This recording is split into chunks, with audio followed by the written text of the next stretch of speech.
আরেকবার অভিনন্দন জানাই। তিস্তা মহাপরিকল্পনা বিষয়ে তিনি শক্তিশালী বন্ধু দেশ চীনের সাথে কথা বলেছেন।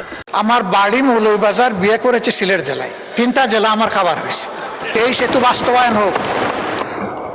আমার এই প্রস্তাবে সরকারি দল খুশি না, আমি কি করবো? আপনার দলই খুশি না।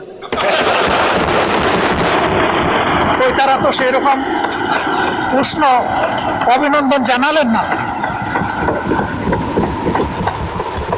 মাননীয় স্পিকার, আমি আরো আপনাকে আশ্বস্ত করছি, বুলা আমার শ্বশুর বাড়ি নয়।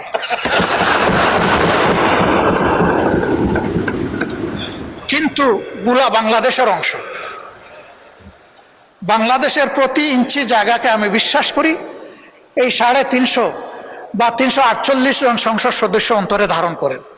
আমিও ধারণ করি, তাই আমার দায়বোধের জায়গা থেকে আমি কথাগুলো বলি।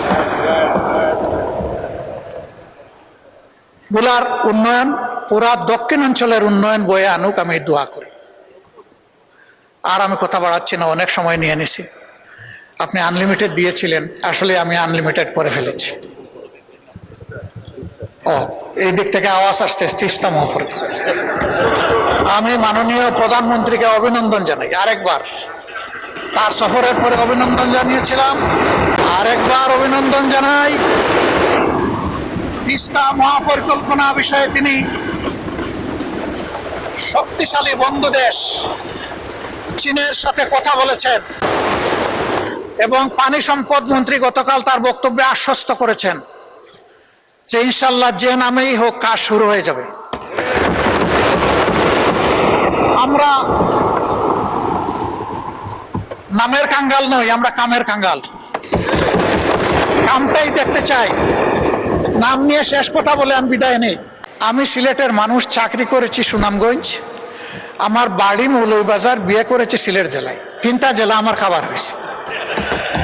তো সুনামগঞ্জে একটা শিক্ষা প্রতিষ্ঠান স্থানীয় লোকেরা গড়ে তুললেন তাদের নিজের অর্থে এবং পরিশ্রমে।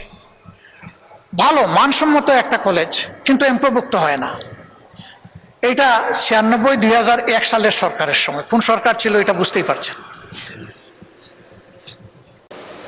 তো মন্ত্রী মহোদয় এলাকার যিনি ছিলেন, তার একজন ঘনিষ্ঠ লোককে এলাকার লোকেরা ধরলো যে আমাদের এইটা একটু আপনি করে দেন। সে যখন গিয়ে বলল, তো উনি বললো ঠিক আছে করে দিব, এখানে আমার নাম থাকবে কিনা। ওই যে তাদের সাথে আলাপ করে দেখে লিডার, আর সে আলাপ করছে, লোকেরা খুব মন খারাপ করছে যে সব কিছু আমরা করলাম, ওনার নামে এখন কলেজ দিয়ে দিব, এটা কোন ধরনের ইনসাফ। তো তারা মন খারাপ করে পাকিস্তান আমলের এক সরপঞ্চের কাছে গেছে। তখন তো আর মেম্বার ছিল না, সরপঞ্চ ছিল। এই বৃদ্ধ লোকের কাছে গিয়ে বলছে যে ঠেকলে নাকি বৃদ্ধের কাছে আসতে হয়, আপনি একটু বুদ্ধি দেন, কি করব। আমাদের যুবকরা শুনে তো খেপে গেছে, বলে যে সারা জীবন আমাদের এমপিভুক্তি হওয়ার দরকার নেই, আমরা এইভাবেই চলব। তো উনি বলে অসুবিধা নাই, ওই লোকটাকে দাওয়াত দাও যাকে তোমরা মাঝখানে ধরেছ, তার সাথে আমিও একটু বসতে চাই, তোমরাও থাকবা। তো ওই লোককে নিয়ে বসে বসে বলছে যে ঠিক আছে মন্ত্রী মহোদয়, এত বড় একটা কাজ করে দিবেন, আর তিনি আশা করেছেন তার নামটা থাকুক।